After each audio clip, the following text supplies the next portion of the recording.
National Weather Service in San Diego has issued a required weekly test for the following areas in extreme southwestern California: Orange County, Riverside County, San Bernardino County, San Diego County, and the coastal waters from San Mateo Point to the Mexican border and out 60 nautical miles, including San Clemente Island.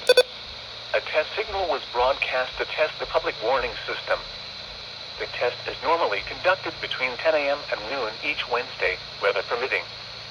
The signal was also used to test the activation and emergency readiness of the Skywarn network of radio operators.